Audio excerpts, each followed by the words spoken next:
Hi everyone, so today I have these two 3D embossing folders that Spellbinders has brought out as part of their Beveled card front or Beveled sentiments embossing folders. And you know, when I look at these, I just think you're gonna have some fun with them. They're gonna look very structural, very clean, or you can just kind of mess around with the folder itself with like some inks and things like that. So we'll do a little bit of both today, if not mostly just messing around, I think. So these items were sent free of charge for my review, and of course all opinions are my own.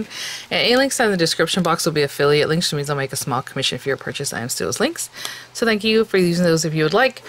Right now Spellbinders is having their fall warehouse sale, so I'll have links for the US and the UK for that sale. You can, if you want to use the link, again, it'll be in the description box. It'll pop you right over there. They have, you know, older club kits, some of their collections that might have come out previously, like, you know, basically a year ago or so,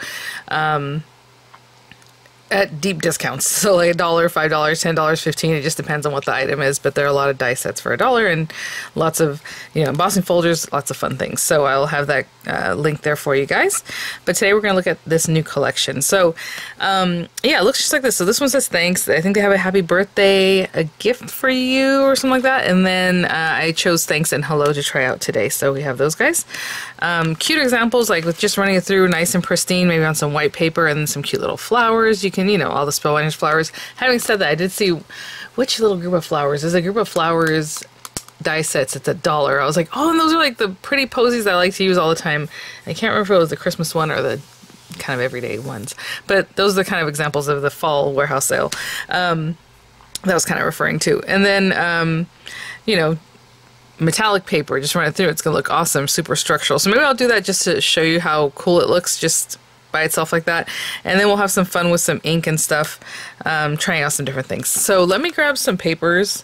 These are definitely A2 size. They are 3D folders, so just know that for your machines. This is 4.5 by just a little bit longer than 6, just so you have that information. So in case your machine needs a certain, you know, or is only a certain wide opening, 4.5 already in this way, and just over 6 inches in the other way, in the other direction. So yeah, I'll be right back. You know, I'm just gonna start with something cool and easy. Maybe on this thanks. This paper is a little bit elegant, but I think it'll be really nice. And what if we just use this? This is from the Happy Hour collection. This, I think, cuts this like an A2 size piece. So I'm gonna cut this out first, just so it has a cool edge on it too, and then we'll run it through the embossing folder. So let me just run this through, and I'll be right back. Okay, so I just ran that through. We have this guy, gorgeous, nice metallic paper. Run it through this. So for the universal plate system, it always tells you your sandwiches there. It's just a plate. It's this guy, you know, your paper within your folder, and then you're gonna want to run that through with the adapter. So I'm just looking at this, trying to make it even left and right. That's pretty easy. Top and bottom. And this will probably squish some of this little work that the die did for us, but that's okay. Let's see. If you feel that you need to, you can also spritz your paper with water. I think with metallic paper or something like this, it's a little more difficult to do, so I'm just going to run it through and see what we get. But if you have some really thick paper, a lot of times I'll just spritz it with a little bit of water. You're not trying to wet it completely, but just a little something to help you break up the fibers, you know? Oh my goodness. I was gonna say, I think I had a little fiber in there. Talking about fibers. Look at that. Oh my gosh. Super cool. Look at that. Obviously in the back it's going to be backwards, so we're not doing that, but that is really awesome. They just popped on top of your card. It looks great. Classic, elegant. Lovely. Okay, let me grab some more paper. I'll be right back. Some heavyweight paper to like topper size that I like, matte layer, should I say, 4 1/8 by 5 3/8. So I already cut it 5 3/8 in one direction, 4 1/8 in the other direction, and one more, and I'll be right back. So I haven't given this much thought, but let's try a couple things. I have this quad of like pink inks, and let's see here, maybe we can do something fun of just kind of coloring it in, or we can leave it just plain. Okay, I'm trying to think what I want to do here. let's get ourselves some color on here and maybe do like a gradient. So very light at the very top, and maybe darker towards the bottom. That's very pretty. It's super, super light. Because what I'm going to do is also ink this up, just do some fun stuff. So I just want this on here in a very light way. And then build up to like this other one that's just a little bit darker. A little more pink.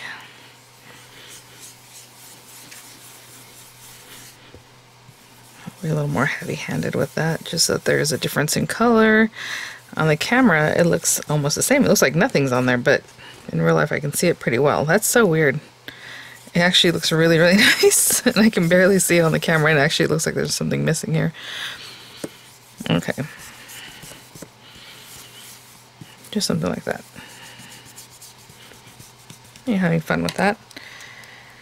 And I'm trying to think if I want to do a little more. I think that's it. And I'm going to take like this darker color. And let's get ready, because this is water-based ink. It might repel. I know we already did the thanks. Okay, let's do this one with hello. So, with Spellbinders, where their name is, that's, you know, the top of this, that's where it's recessed, and up here is where it's actually pronounced so that it pushes into this. So I want to ink this area up because it's very flat, but I also want to have my machine ready to go. So I'm going to have this guy here. It's not that important, to be honest, because we're having fun, so it doesn't matter. I mean, if you want it to be kind of cool. But I do want to get this on here. The other thing is, I also want to center my paper, so I haven't really paid attention to that. So maybe I should have looked to see where that was going to be, but that's alright. So I'm going to get this color on here, and I mean, if you want to really push down, you get more, see that? And if you're kind of rubbing it like I was at first, you're going to have a little less, but it is going to be a little crazy looking. Not gonna lie. Okay. The whole point is just have fun with this one. And I'm just gonna eyeball where the center would be, because I have not really that much of a clue on that one. And I'm just trying to center it by eyeballing. And we'll just close that guy up. And we will run this through. And see what we got. You can also do this without putting that first base of color down, and then it would be stark white or cream color, whatever your base paper is, would show through. So let's see what this looks like. That is pretty cool. It's very interesting. Look at that. Very artsy and different, right? Let me wash this off. I'll be right back. But yeah, just rinse that off. Came right off. There you go. I want to do it one other time with maybe a different ink. I don't know. That was water-based ink. And I brought out my brayer. What I want you to see is, as I was pushing in there, because you know how I was kind of doing it quite a bit, I did get some on the very edges. And if you're just more wiping it over the top like I was doing at first, you would have a different look. So, you know, however you want. You want to take a nail buffer and go over this. I think it looks really cool like that. So we'll leave that there. Let's go back to thanks. And again, we're going to work on this side here. And I was trying to think, what do I want to do? I have some gold. Let me see what I want to do. I'll be right back. I have this Distress Oxide vintage photo I haven't used, so let's try this and see what that looks like. Maybe put a little water on it after we're done. I mean, you can do it whenever, but I mean, I suppose you can do it and then squirt it, but then what if the water gets in here? So the whole point is for this part to be kind of pristine. So let's, sorry, I can't get this. I guess I have never used this, and it looks pretty rough. But it shouldn't be dried out. I've never even opened it. Yeah, you know, I don't like the way that's working.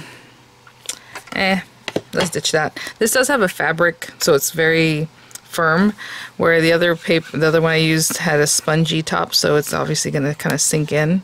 So let's just use this. And honestly, if I'm going like this and making like lines, it'll show up as texture on this paper, so something to think about. Okay, so now that's so funny. See how it sticks really well without the brayer? Usually a brayer helps things stick, so that's weird. It didn't work that way this time. Okay, so I'm going to close that up. Get this out of the way, run it through again. And again, maybe we'll do a little water splatter. We will see.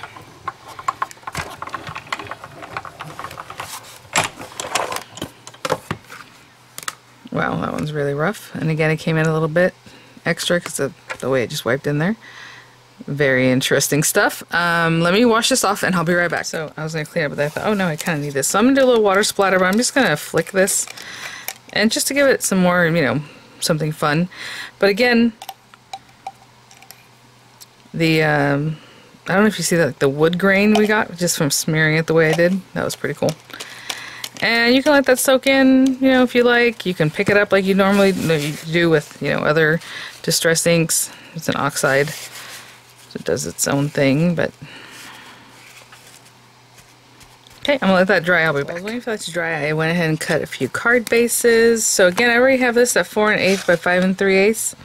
This one really, to me, looks like more like a gentleman's card, but I want to do one other little thing on this one, which I think is gonna be really cute, is to add a little character. Like I said, you know, flowers or whatever it is that you want to add to these guys.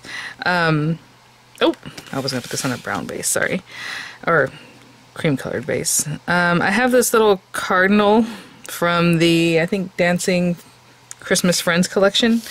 Little Conrad cardinal, if you guys remember that from the last unboxing of that collection. I haven't tried him out yet, so I think I'm going to add him on here just real cute. So we'll do that. I'm going to go ahead and glue these guys all on here and get the pieces that I would want for little Conrad there, and I'll be right back. Okay guys, for this one I just grabbed some scraps of paper, as you can see. I'm just going to quickly run this guy through. So his little face features, I'm going to do the gray here, little red cheek I guess, orange on this one, so I'm going to run that through the orange, and I'll run it through the gray, and then through black and through red. So there are quite a few different ones on here that we'll need. For this little foot area, I'm going to do black, and I'll probably just wait until I run the other portion through. And then I have some reds that are very slightly different red. So for his little body, I want a lighter red, and then one of these wings or tails, they're basically the same thing. I'll need one of these also in a light red, and then I'll run the rest of it through the darker red like that. So I'm just going to, actually don't know which one of these I need from this, so I'll just run the whole thing. And I'll be back. Okay guys, I'm going to get a little closer for this one. I know this tutorial isn't really about the little bird, but he is so cute and we can talk about it right now. So, as you're looking, Spellbinders does a great job with this. They'll put like little score lines or impressions that show you where things need to be. So with this one, I could have just put a black piece of paper behind the eye, but I went ahead and ran it through again. And actually, that's going to work real well because I still have some glue there. And again, you don't have to do this if you don't want to paper piece something this small. You can just put a little black piece of paper behind there and it'll just show through, right? Which is fine. But I'm going to pick this little guy up and pop that in there. Okay, and then there's a little dot. I know it's hard for you to see, but I can see it here. And a little dot there for the cheek. Oh, a little more glue. I don't know if I still have enough glue on that. It doesn't seem like it, but let's see. I'll take some from here. Okay. There's a little dot for his little cheek. And his little beak that is so cute. Has like a little slit in there. And again, there's lines there for you to know exactly where to put these things. Oopsie. And maybe I should have done a black beak now that I think about it. For the little cardinal. Okay, he has a little top for his head.